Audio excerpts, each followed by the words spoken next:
E aí, pessoal, tudo bom? Então, eu me chamo Pedro Henrique e o meu grupo é o Vinícius Mendes, a Nayara, o Fernando e o Carlos Eduardo. A gente ficou com o tema Banco de Dados, Modelo Lógico e Administração. Nessa apresentação, a gente vai falar sobre os aspectos fundamentais da construção e administração de um banco de dados. Nós vamos abordar temas cruciais, como a transformação de um modelo conceitual para um modelo lógico, a normalização de dados e a importância dos administradores de banco de dados e políticas de backup. Bem, para não demorar muito, eu vou apresentar minha parte bem rápido, para a gente não ficar tão extenso para vocês, até porque os outros temas, os outros tópicos, eles são bem mais aprofundados, ok? Então, modelo lógico de dados. O modelo lógico de dados é um tipo de modelo de dados que descreve as entidades em detalhes, usado para desenvolver entendimentos visuais das entidades, atributos, chaves e relacionamentos. Este tipo de modelo é independente de um banco de dados específico, estabelecendo uma estrutura fundacional para componentes da camada semântica em sistema de gerenciamento de dados. Ou seja, o modelo lógico de dados ele vai ser uma versão mais detalhada do modelo conceitual e, portanto, mais próxima do modelo físico, que é um modelo mais específico que existe, mais detalhado também. O objetivo do modelo lógico é representar a estrutura de dados de forma abstrata, sem se preocupar com os detalhes de implementação específicos. Ele serve como um blueprint para o desenvolvimento do banco de dados físicos. Ou seja, o objetivo de se criar um modelo lógico de dados é de você ter uma planta para desenvolver o modelo físico, que seria o último modelo que você criaria para poder desenvolver um banco de dados de verdade. A conversão de modelos ER para modelos lógicos.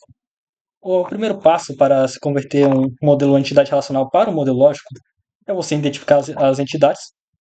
Cada entidade no modelo R geralmente se torna uma tabela no modelo lógico, salvo algumas exceções, né? O próximo passo é a conversão dos atributos. Os atributos das entidades no modelo R tornam-se colunas nas tabelas no modelo lógico. É crucial escolher os tipos de dados adequados para cada atributo. Então aqui você vai ter que pegar os atributos, né, das entidades no modelo R e transformá-las em tabelas. E os atributos dessas entidades se tornarão colunas dessa tabela. E também deve-se dar um tipo adequado para cada um desses atributos. O próximo passo é a definição das chaves primárias. A chave primária definida no modelo R para cada entidade torna-se chave primária na tabela correspondente ao modelo lógico, ou seja, a entidade vai possuir uma chave primária, que é a chave primária daquela entidade, só que no modelo lógico, como não tem entidades, nós temos tabelas, as entidades se tornam tabelas no modelo lógico, então as chaves primárias das entidades se tornarão chaves primárias das tabelas no modelo lógico. E o último passo é o mapeamento dos relacionamentos. Os relacionamentos entre entidades no modelo R são mapeados para relacionamentos entre tabelas no modelo lógico. Cada tipo de relacionamento, um para n para m, um para um, possui regras específicas para o mapeamento. Ou seja, a depender da relação que tiver as entidades no modelo entidade relacional, elas deveriam ser transferidas para o modelo lógico também. Exemplo de conversão de modelo R para modelo lógico. Aqui nós temos aqui as entidades que são representadas por esses retângulos. Aqui nós temos as entidades usuário, empréstimo, livro e sessão. Aí os atributos aqui são matrícula, nome, e-mail, endereço e telefone, que estão aqui dentro dessas entidades. Eu irei converter esse modelo entidade relacional para modelo lógico aqui, utilizando a ferramenta do MySQL Workbench, que permite que eu possa criar diagramas. No caso aqui eu vou adicionar uma tabela. Aqui eu crio uma tabela. Se eu clicar duas vezes em cima dela, ela abre essa aba aqui embaixo. Eu posso esticar essa tabela aqui. Eu posso mudar o nome dela. Vou mudar para usuário. E eu vou adicionar a chave primária dessa tabela, que vai se chamar matrícula. Percebo que ela está marcada como chave primária, ó, PK, Primary Key, que é a chave primária, e não nula. Aqui o tipo do dado, né? Tem vários tipos. No caso, eu vou escolher tipo inteiro, né? Vou dizer que a matrícula é um tipo inteiro. E também vai ter outros dados. Por exemplo, o lugar vai ter um nome. Vou criar aqui um nome, um varchar, que seria uma string de 45 posições. Então, eu posso armazenar, sei lá, um nome de até 45 letras. Vou colocar um nome nulo. Outro dado que poderia ter seria e-mail. Vou representar e-mail também como varchar. E é isso. Isso aqui já representa aqui. Aqui eu já fiz a conversão de uma entidade usuário no modelo R para uma tabela no modelo lógico. Eu vou criar mais outra tabela, já que são 4 entidades. Vou mexer aqui um pouquinho nela. clicar duas vezes no título. E eu vou criar a entidade empréstimo. Criando aqui, eu vou adicionar a primary key dele, a chave. Vou também colocar data e hora. Também teria um empréstimo, teria data e hora. Que vai ser como tipo de dado date, que é específico para a data.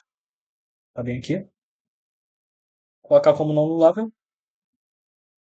Ele também vai ter data devolução, que também vai ser um date.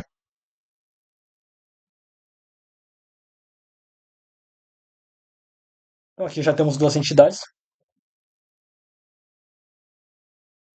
rápido criadas, uma entidade usuário e uma entidade empréstimo. Falta definir o relacionamento entre elas. No caso, o relacionamento entre o usuário, aquele modelo, e o empréstimo seria uma relação de um para n ou um para muitos. Isso significa que um usuário ele pode realizar n empréstimos, quanto empréstimo ele quiser, mas cada instância de empréstimo estará relacionada apenas a um usuário. Isso faz todo sentido aqui. Então vamos colocar esse símbolo aqui que representa a relação um para n. E vocês podem perceber que a chave primária da tabela usuário veio como chave estrangeira para a tabela empréstimo. Isso é próprio desse tipo de relação um para n. Cada tipo de relação um para n, um para um, m para n, possui uma forma específica de passar chaves estrangeiras para outra tabela.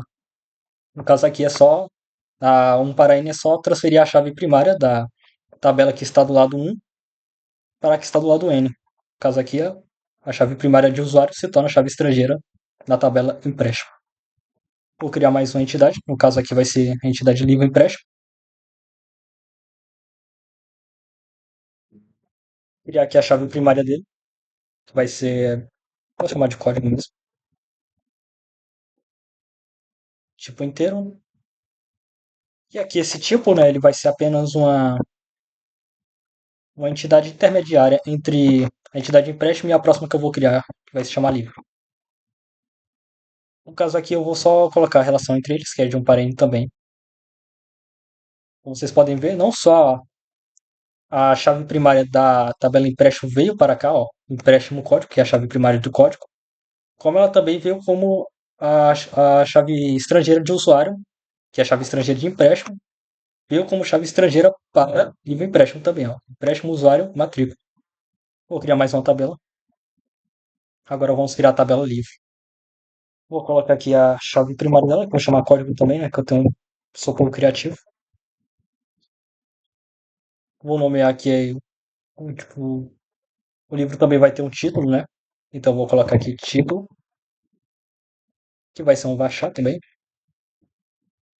E também vai ter um autor. Todo livro também tem um autor. Vou colocar aqui autor. Também Vachar e não nulo. E é isso. A relação entre a entidade livro empréstimo e a entidade livro, lá no diagrama R, é de um para n. Isso porque, né, um livro ele pode uma pessoa pode pegar N livro e emprestar, mas cada empréstimo de livro vai estar associado apenas a um usuário. Então a gente pode deixar aqui também como um para N, essa relação. No caso, daqui para cá. Assim, exatamente. A chave primária de livro também foi como chave estrangeira a tabela, para a tabela livro empréstimo. Vocês podem ver aqui, livro código. E a última entidade, que é a entidade seção. Vou criar aqui a tabela da entidade seção. Seção ela vai ter. Vou colocar aqui a chave primária dela, código novamente. A seção ela vai ter, por exemplo, uma descrição. A descrição da seção da biblioteca que aquele livro está armazenado. E também vai ter um atributo. Vou deixar apenas descrição mesmo. Porque localização é um tipo composto e é difícil de apresentar aqui. Então vai ficar a descrição. No caso, um livro. A relação entre eles é também de 1 para n. No caso aqui seria essa seguinte relação aqui, de 1 para n. Ou seja, um livro ele pode estar numa seção. Uma seção ela pode conter n livros, quantos livros forem possíveis, porém cada livro só pode estar em uma seção. Por isso que é 1 para n. Porque enquanto a seção pode possuir várias entidades, a tabela seção pode estar associada a n livros, cada livro está associado a somente uma seção. O livro não pode estar em 2 lugares ao mesmo tempo, né? Então aqui é 1 para n. Isso aqui é bem fácil de entender porque é 1 para n. E é isso. Essa aqui é a conversão do modelo entidade de relacionamento para o modelo lógico. Normalização. Agora, eu vou dar para vocês a definição do que é a normalização de dados, certo? A normalização de dados, ela é um processo de organização de dados num banco de dados, criando tabelas e estabelecendo relações entre elas de acordo com a regra projetada para proteger os dados e tornar o banco de dados mais flexível. O objetivo é evitar redundâncias e melhorar a integridade dos dados, tornando as operações de leitura e gravação bem mais eficientes. Vá. Com relação à normalização de dados, como mencionado anteriormente, é um processo utilizado no design de banco de dados relacionais para organizar os dados de forma que se reduza a redundância e que evite anomalias de inserção, atualização e exclusão. O objetivo principal é estruturar o banco de dados de maneira eficiente, garantindo a integridade dos dados e facilitando o seu uso. A normalização é alcançada através de uma série de formas normais. Cada forma normal tem sua própria regra e restrição, que visa melhorar a estrutura do banco de dados. A primeira forma, 1NF, elimina grupos repetidos, garantindo que cada coluna contenha valores indivisíveis e que cada entrada em uma tabela seja única. A segunda forma, 2NF, garante que todos os atributos não-chave dependam totalmente da chave primária, eliminando dependências parciais. E a terceira forma, 3NF, remove dependências transitivas, ou seja, todos os atributos não-chave devem depender apenas da chave primária e não de outros atributos não-chave. Ao utilizar a normalização de dados, podemos obter algumas vantagens como a minimização de redundância, ao eliminar dados duplicados, o que economiza espaço no armazenamento e diminui probabilidade de inconsistência, a melhoria na consistência dos dados. Ao organizar os dados de forma normalizada, você garante que as atualizações sejam consistentes e que não haja conflito de dados. E a facilitação na manutenção e atualização. Como os dados são centralizados e dependem de chave primária para manter relacionamentos, as operações de atualização e exclusão são mais simples e seguras, sem risco de apagar dados importantes. E a maior flexibilidade. Com o banco de dados normalizado, é mais fácil adicionar novos tipos de dados e fazer modificações na estrutura sem afetar os restantes do sistema, o que facilita o crescimento e a adaptação às novas necessidades. Apesar de seus benefícios, a normalização também apresenta algumas desvantagens, como a complexidade aumentada em consulta, né? A normalização pode resultar em muitas tabelas separadas. Isso torna as consultas SQL mais complexas, já que é necessário realizar junções entre várias tabelas para recuperar dados relacionados. Desempenho mais lento. A realização de várias junções pode ter um impacto negativo no desempenho do banco de dados, especialmente em grandes volumes de dados. A necessidade de conhecimento técnico mais avançados. O design de banco de dados normalizados exige um maior entendimento teórico de modelagem de dados e normalização. E a dificuldade na análise de dados. Em aplicações onde grandes volumes de dados precisam ser analisados, a normalização extrema pode não ser ideal. O administrador de banco de dados é responsável por gerenciar e proteger os bancos de dados de uma organização. Suas principais funções incluem controlar o acesso e a segurança, monitorar e otimizar o desempenho, implementar estratégias de backup e recuperação e adquirir recursos de software e hardware necessários. Então, pessoal, quando a gente fala em uma organização, esse profissional é essencial, porque aquela organização, aquela empresa, ela vai trabalhar com uma quantidade de dados que é muito grande e ela precisa de um administrador para administrar esses dados. As principais responsabilidades do administrador de banco de dados. Ele é responsável por programar e manter os bancos de dados nos ambientes de teste e homologação. Ele também é responsável por instalar, configurar e documentar o sistema de banco de dados. Então, ele também faz o gerenciamento de acesso de segurança. Então ele é responsável por quem acessa o banco de dados, quem não acessa. Ele faz esse controle. Quem pode acessar uma determinada informação, quem não pode. Então ele é basicamente o cara que controla e protege os dados contra acessos não autorizados. A aquisição de recursos. Ele avalia e adquire os recursos necessários, como hardware e software, para o bom funcionamento do banco de dados. Então, ele vai analisar e avaliar quais softwares ou quais hardwares são melhor para desempenhar aquela função dentro do banco de dados, aquela função específica que a empresa está procurando ou que necessita dentro do banco de dados. Ele também ele faz a monitoração e a otimização, acompanha o desempenho do banco de dados e realiza ajustes para melhorar a eficiência. Ele também faz o backup e recuperação, ele implementa e gerencia estratégias para backup e recuperação de dados em casos de falha. Então, se porventura o sistema travar por causa de uma peça de hardware ou de software, ele faz a recuperação desses dados, esses dados que estavam dentro do banco de dados. Então, ele praticamente está ali, desde o começo do banco de dados, desde a criação do banco de dados até o final. Ele cria, ele desenvolve, ele monitora, ele gerencia. Então, ele está lá. A outra, como eu já tinha falado, é a instalação e configuração.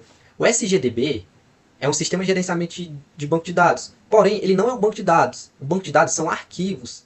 Então, o SGDB, eles interagem. Ele é o intermediário. Ele faz a interação dos arquivos, que são os bancos de dados, esse software, né?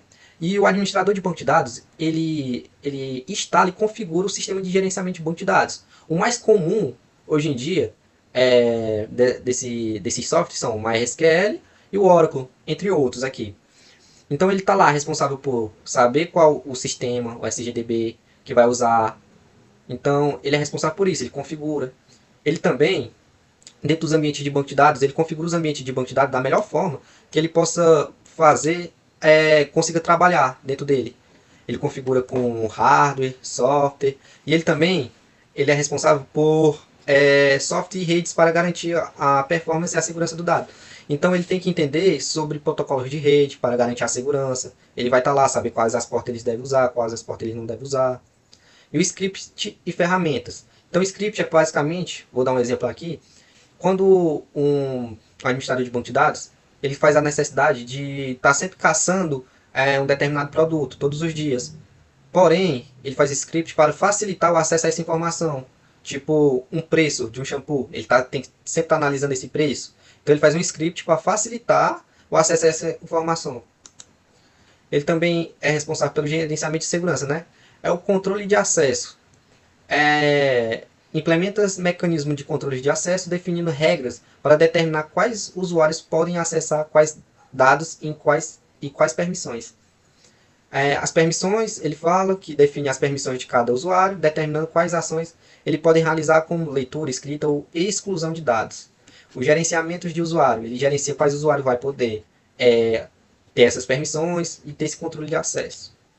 Backup e recuperação, ele é o cara que vai planejar como ele vai colocar esse backup de recuperação. Ele também vai ter que implementar dentro do sistema de banco de dados. Ele também vai fazer o teste de verificação se esses dados vão ser recuperados. E se por boa ventura falhar, ter algum sistema ou ele sofrer um ataque, ele possa recuperar os dados dos clientes que cadastraram dentro do sistema. Fazer a recuperação do banco de dados, de todas as informações, de todos os dados que estão lá. E a interação com outras equipes. Então ele interage com a equipe dos desenvolvedores e analista de sistema.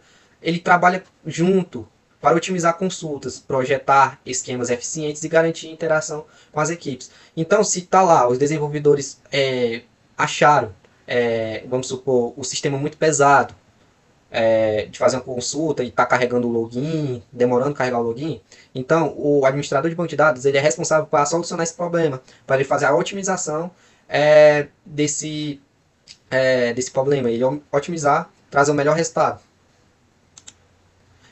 E as habilidades essenciais que esse profissional precisa ter. Ele tem que ter conhecimento de SGBDs, que como eu já falei, que são os softwares, que são softwares como o MySQL, SQL, Server, entre outros, né? Que, como é que eu posso dizer na melhor forma? ele ter o conhecimento dessas ferramentas, todas essas ferramentas, todo esse software, para saber qual o melhor e qual ele vai utilizar dentro de algum projeto, né, de banco de dados, dentro de alguma implementação de banco de dados. E ele dominar uma linguagem, né? A proeficiência em SQL, que é uma linguagem universal de banco de dados, a linguagem padrão, para interagir com bancos de dados. Então ele precisa também dominar essa linguagem SQL. E a segurança de rede, como eu já falei anteriormente, é o protocolo, né? Saber os protocolos, saber sobre redes, para ele estar protegendo essas informações, esses dados que estão chegando a ele. E a comunicação e trabalho em equipe. Ele precisa ter uma boa comunicação com a equipe dele, para ele conseguir desenvolver e não deixar nenhuma falha para que esses dados sejam vazados. Bom, pessoal, agora eu vou trazer um sistema de vendas, é um exemplo prático, onde o profissional de administrador de banco de dados vai atuar. Um exemplo real. Um problema comum enfrentado por empresas é a alta lentidão do sistema de vendas durante eventos promocionais. Esses eventos são uma promoção do Dia das Mães, uma promoção do Dia dos Pais. Isso ocasiona um alto volume de tráfegos e pedidos, podendo sobrecarregar os servidores, causando falha no sistema ou se então lentidão no processamento de pagamento, resultando em uma experiência frustrante para os clientes e perda de receita. Então isso vai gerar alguns impactos. Impactos esses são a perda das vendas na empresa, a reputação negativa da empresa, por causa desse problema, e os custos adicionais, que são as despesas que essa empresa vai ter por conta desse problema. E agora, a atuação do administrador de banco de dados.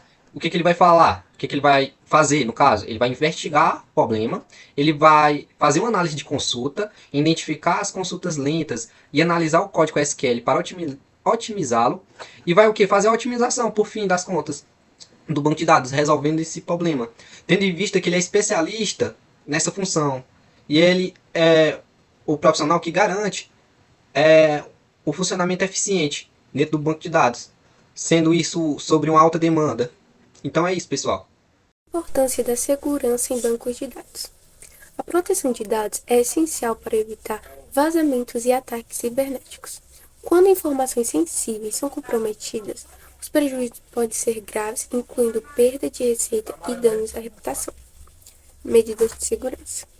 Garantir a segurança de dados é fundamental para a operação e credibilidade de qualquer organização. As medidas de segurança incluem autenticação e autorização, criptografia e controle de acesso e políticas de backup. Políticas de segurança. Como já falado, é a autenticação e autorização, que é estabelecer controles rígidos e de acesso crucial. Isso envolve usar senhas fortes e a adoção de autenticação multifator MFA, que adicionam uma segunda camada de verificação. Além disso, é importante definir permissões específicas, garantindo que cada pessoa tenha acesso apenas ao necessário. E a criptografia. Dados devem ser protegidos tanto quanto em repouso, quando armazenados, quanto em trânsito, durante transferências. A criptografia assegura que, mesmo que interceptados, os dados permaneçam insensíveis a pessoas não autorizadas. Backup de dados. O completo faz uma cópia de todos os dados. O incremental salva apenas as mudanças desde o último backup. E o diferencial registra todas as mudanças desde o último backup ao completo. O planejamento de backup.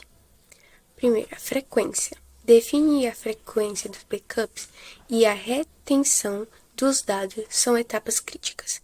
É importante determinar a frequência ideal para cada tipo de dado, considerando a importância e a sensibilidade das informações. Segundo, testes de restauração. Além disso, é essencial regularmente a restauração para garantir que os backups funcionem quando necessário. Os testes de restauração garantem que os backups sejam confiáveis e que os dados possam ser recuperados em caso de perda ou falha. O terceiro, o armazenamento. É importante guardar os backups em locais seguros e considerar o armazenamento off-site, fora da sede, protegendo-os contra desastres locais. O armazenamento off-site garante que os backups estejam seguros, mesmo que em caso de incêndio, inundação ou outros desastres. O papel do DBA. gerencia e mantém sistemas de banco de dados, responsável por manter o banco de dados mais seguro, eficiente e disponível. Ele garante o desempenho do banco de dados, implementa políticas de segurança e gerencia backups. E as habilidades do DBA? É preciso ter um profundo conhecimento de bancos de dados, incluindo linguagens de consulta, ferramentas de administração, sistemas de operacionais e segurança. Ele também deve ter habilidade de comunicação e trabalho em equipe para colaborar com outros profissionais. E por fim, a conclusão. A gestão de bancos de dados é fundamental para o sucesso de qualquer organização que dependa da informação como um ativo estratégico. A compreensão dos conceitos de modelagem de dados, normalização, segurança e backup é crucial para garantir a integridade, a eficiência e a segurança de dados.